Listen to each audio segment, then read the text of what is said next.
Welcome to Combat Conditional, a turn-based gaming podcast. My name is David Oliver Kling, your host, and I've been playing these types of games since 1986. You might be asking yourself, what is turn-based gaming? It is a type of gaming that has been called play-by-mail gaming, and as the genre evolved, as play-by-email gaming. The genre is ever-changing and is now often referred to as turn-based gaming. Many games being offered are like board games, with several different games providing role-playing opportunities as well. It all depends on the game. In this podcast, I will be sharing news on the industry and interviews with both players and game producers and designers. This podcast is sponsored by Suspense and Decision magazine, which started publication on November 30th, 2013, and is now being published by Talisman Consulting.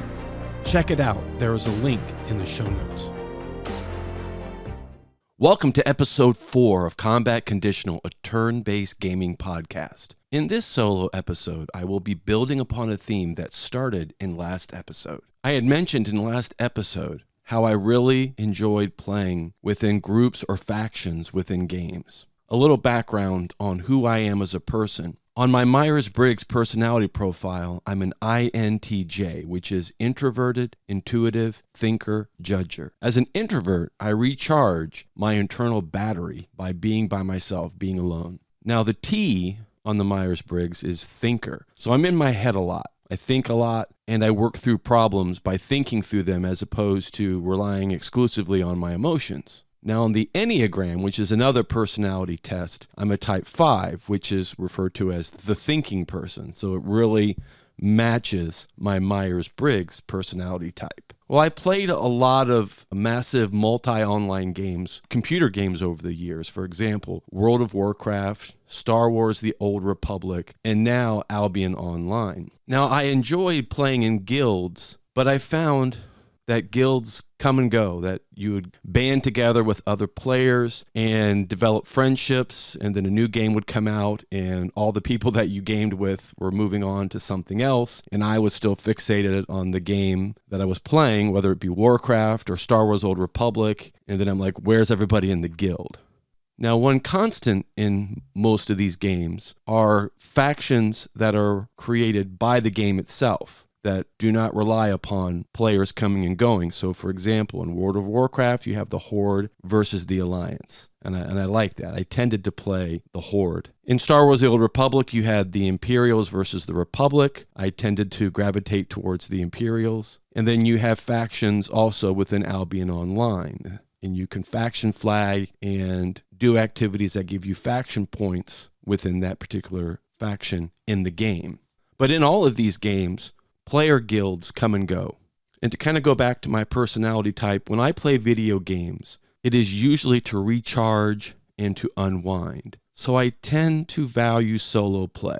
I tend to really prefer to play in weird hours of the day because of my life routine, and I have a 5-year-old, and so I tend to go to bed early, and then I'm up at midnight for a couple of hours, oftentimes playing Albion Online, and mostly by myself. So when I play these video games, like I said, it's to recharge and to unwind. In video games, I'm a solid introvert. I don't need I don't need a community. I like playing in games that have other players. I like to know that I'm not gaming by myself, but I don't feel the need to team up and do group content with other people. Now, play-by-mail games, play-by-email games, turn-based games, which is what this podcast is all about, is different for me than how I play video games. Video games are a way for me to recharge. They are a reflection of my introverted status, so to speak. But turn-based games really reflect my thinking side of my personality. They excite my creativity and they get me thinking a lot, which is really important to me as an INTJ and as a thinker within the Enneagram. So I mentioned my focus with this episode is on group or faction playing within turn-based gaming. So I'm going to throw out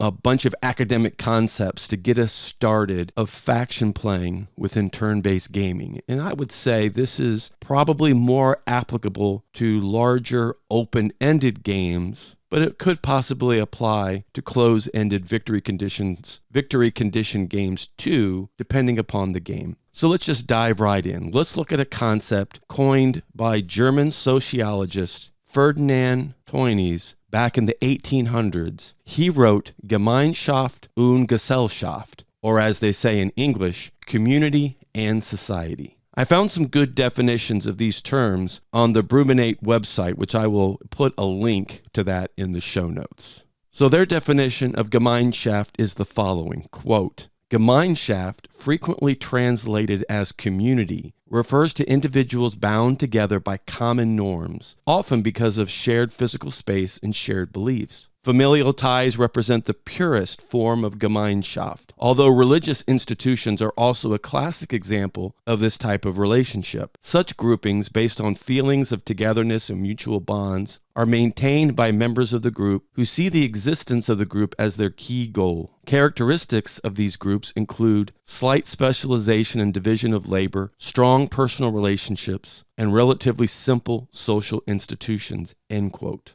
Then we have the definition of Gesellschaft. Quote, Gesellschaft, frequently translated as society, refers to associations in which self-interest is the primary justification for membership. A modern business is a good example of an association in which individuals seek to maximize their own self-interest, and in order to do so, an association to coordinate efforts is formed. The specialization of professional roles holds them together, and often formal authority is necessary to maintain structures. Characteristics of these groups include highly calculated divisions of labor, impersonal secondary relationships, and strong social institutions. Such groups are sustained by their members' individual aims and goals, end quote. And the article goes on to talk about the integration of the two concepts. So, quote, the equilibrium in Gemeinschaft is achieved through morals, conformism, and exclusion, social control, while Gesellschaft keeps its equilibrium through police, laws, tribunals, and prisons. Amish and Hasidic communities are example of Gemeinschaft, while state municipalities are types of Gesellschaft. Rules in Gemeinschaft are implicit, while Gesellschaft has explicit rules or written laws, end quote. Sociologist Emil Durkheim was critical of Ferdinand Tönnies, and he came up with additional concepts worthy of our discussion here. He came up with mechanical and organic solidarity. Thank you, Wikipedia. Here are some explanations of these two terms. Quote, in a society that exhibits mechanical solidarity, its cohesion and integration comes from the homogeneity of individuals. People feel connected through similar work, educational and religious training, and lifestyle. Mechanical solidarity normally operates in traditional and small-scale societies, such as tribes. In these simpler societies, solidarity is usually based on kinship ties of familial networks, end quote. And the article goes on to talk about organic solidarity. Quote, organic solidarity is a social cohesion based upon the interdependence that arises between people from the specialization of work and complementarianism as a result of more advanced, that is, modern and industrial societies. Although individuals perform different tasks and often have different values and interests, the order and very solidarity of society depends on their reliance on each other to perform their specified tasks. Thus, social solidarity is maintained in more complex societies through the interdependence of its component parts. Farmers, for example, produce the food that feed the factory workers, who produce the tractors that allow the farmers to produce the food, end quote. So let's break this all down into our context, turn-based gaming. You see Gesellschaft or society in the play-by-mail, play-by-email community overall. Those drawn to play turn-based games form a community where they come together out of their love for turn-based games. Their self-interest is made manifest as people enjoy associating with others who have similar interests. Gesellschaft is also witnessed within games themselves, even when players have different goals or may be in opposition to one another due to a game's victory conditions. In close-ended victory condition games, you need opponents. And in open-ended games, you don't always work or associate with everyone in the game, but certainly your allies, but not everyone. Gemeinschaft is seen within games through factional politics, players banding together for a common cause and a sense of identity, often reinforced through role-playing. Players within a faction within a game feel mechanical solidarity based upon their connection to a common set of in-game core values, whereas all the players in the game, even if working towards different goals, feel a sense of organic solidarity simply by playing the same game together. What I would like to do now is focus on Gemeinschaft, or community building, since the best example that I can muster of community within a game is Midgard and Night Guild. And incidentally, I should talk about the games that I play. I play Night Guild. I play a lot of Night Guild. It's probably my favorite game because Midgard, since I played that as a kid, was my favorite play-by-mail game of all time. And Night Guild is sort of the evolution. It is the evolution, not sort of. It is the evolution of Midgard. So I play Night Guild. I also played TribeNet, which is a very different game, but in a similar time frame, but not a fantasy setting, more of a medieval setting. So Night Guild, TribeNet. I also play Ilkor. I think it's Ilkor Dark Rising, and it's a role-playing game, single-player, hand-moderated, and so far that's been excellent. And I just started The Isles, which is also a single-player role-playing experience, and it too, so far, has been really good. But for the sake of our discussion in building community within factional-based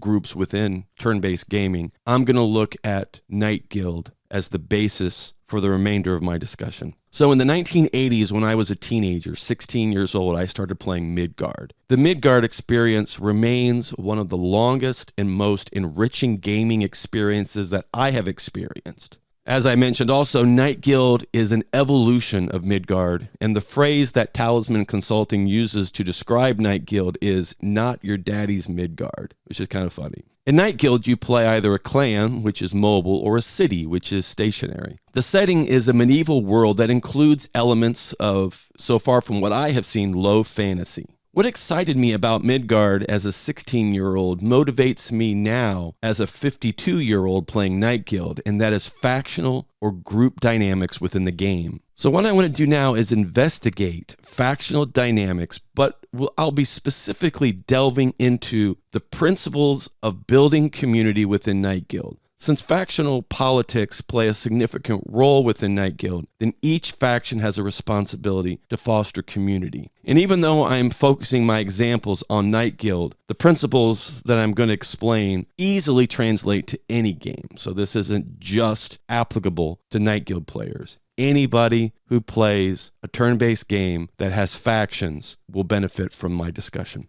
So as a basis for our discussion on community building, I will be using principles espoused in the book The Art of Community, 7 Principles for Belonging by Charles H. Vogel. Vogel proposes 7 principles in building community. While his text does not specifically address the gaming community, the principles discussed within the text certainly translate well into the gaming paradigm and provide a rich framework for creating community within not only Night Guild, but any game, really, because these principles are universal.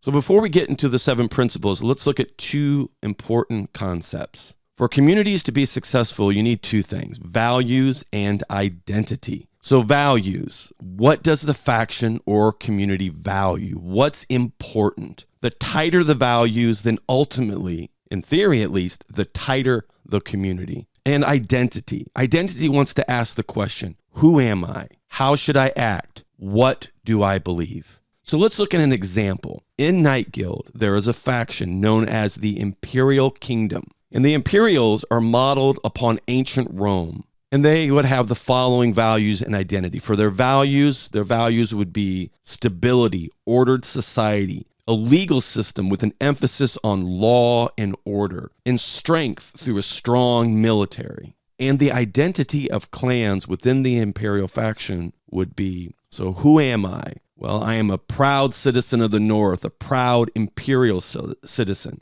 How should I act? I should act with dignity and honor for the glory of the Emperor. What do I believe? I believe in the rule of law and that order and stability will prevail. Now, this is just a very simple example, but every faction should be able to address values and identity. If you have no values, then you're not going to be a tight community. If you have no sense of identity, players are going to move on to something else because they want to play something that's unique.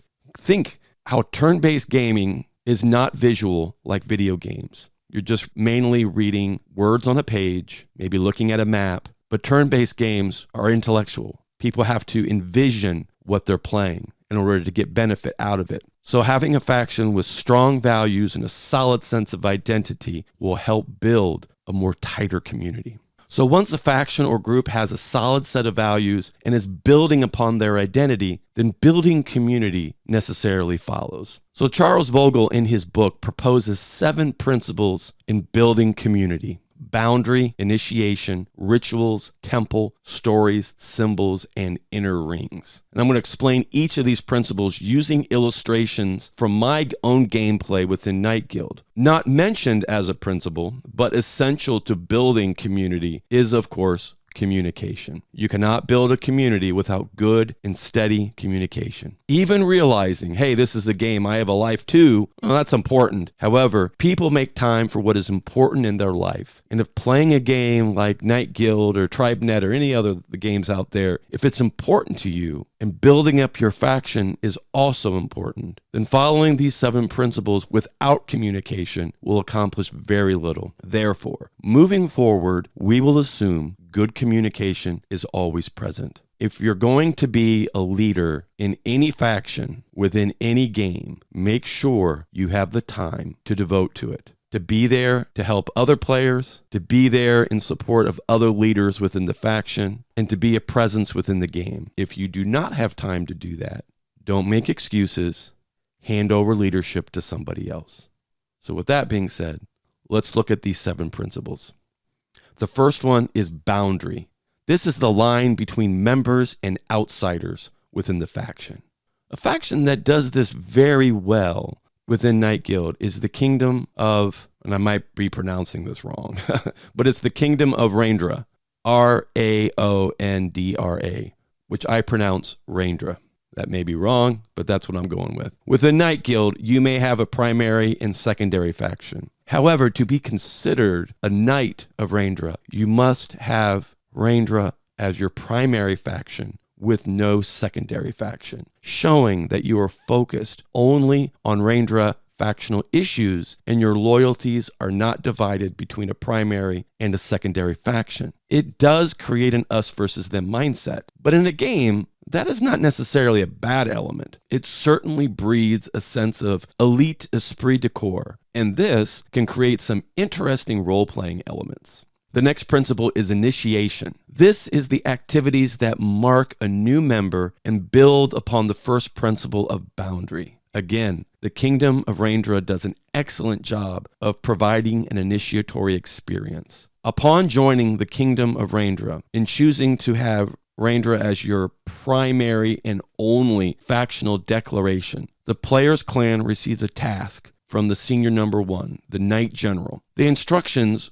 are to perform a special action, with the clan leader taking an oath in front of the NPC leader of a Raindra Chandlery, the name of their factional office, which is the name of their factional office. This compels the player to submit a special action for their character, who is the leader of the clan, stating that he or she will take this oath to the King of Raindra. Upon completion of the oath, the task can be completed, resulting in some crowns or the currency within the game, factional influence, and some retainers or soldiers. This is an excellent in-game way of promoting a common experience. So every Knight of Raindra goes through this process. It's kind of cool. The next principle are rituals. These are the practices that are done to promote meaning and purpose within a faction. As the Banner Religion's number 2 senior, I wish I could use the Banner as my example. But the Ring Religion in the game comes to mind first. This tells me that we have some work to do within the Banner in this area.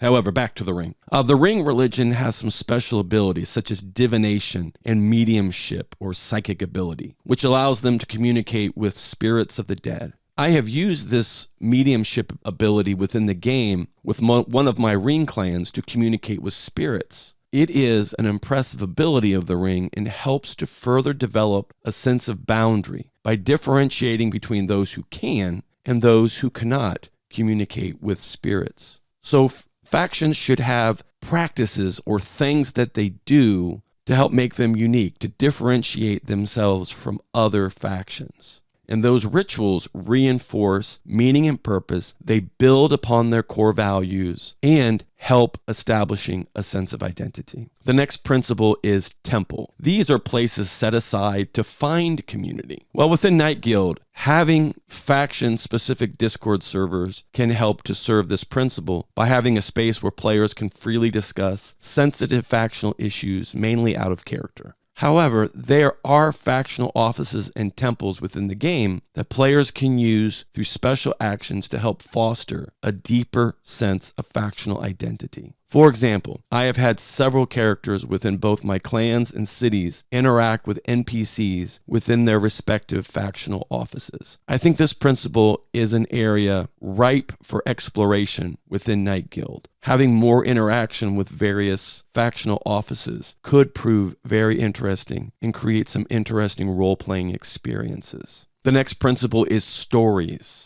These are what we share that allow others and ourselves to know our values. Stories can be done initially by telling the backstory of a clan, which usually focuses on the story of the clan leader. The story is further developed through special actions and the activities of the clan's characters or city's characters. Factional leaders should strive to weave in factional narratives into the stories of their players to help foster a common story that is not unique to the clan but includes the entire faction. One example of this is a project that I am working with a couple of other players to link several island independent city-states together into a theocracy of sorts that includes clans and cities of the three main religions within the game: the Ring, the Seekers, and the Banner. We are coordinating special actions amongst our various positions and planning for each independent city-state to send representatives to a common location for a synod or convocation, thus creating common stories shared amongst all the players involved. Never underestimate the power of stories. One of the reasons why Midgard has always stayed with me over the years is because I can remember back to my first character within the game.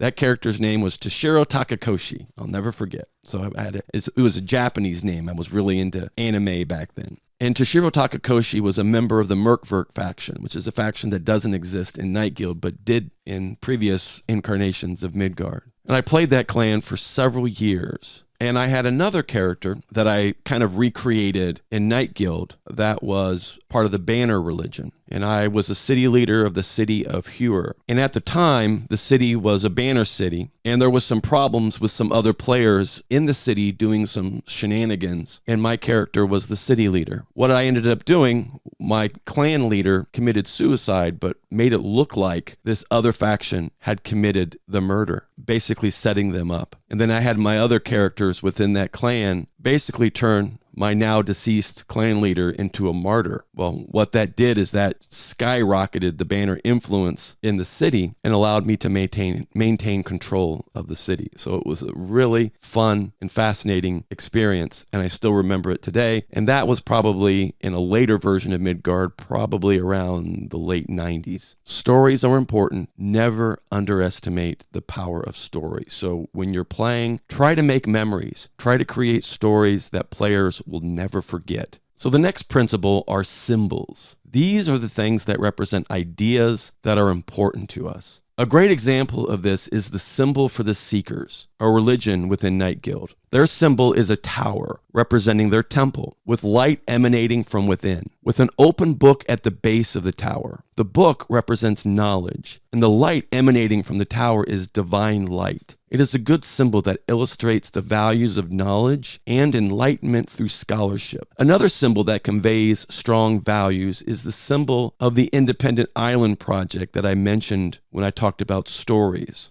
That symbol is a ring, and within the ring is an open book and a sword pointing downward. The ring represents the religion of the ring. The book represents the Seeker religion, and the downward sword in a defensive posture as the religion of the Banner. Together, this represents the value of these three religions working together for the common good.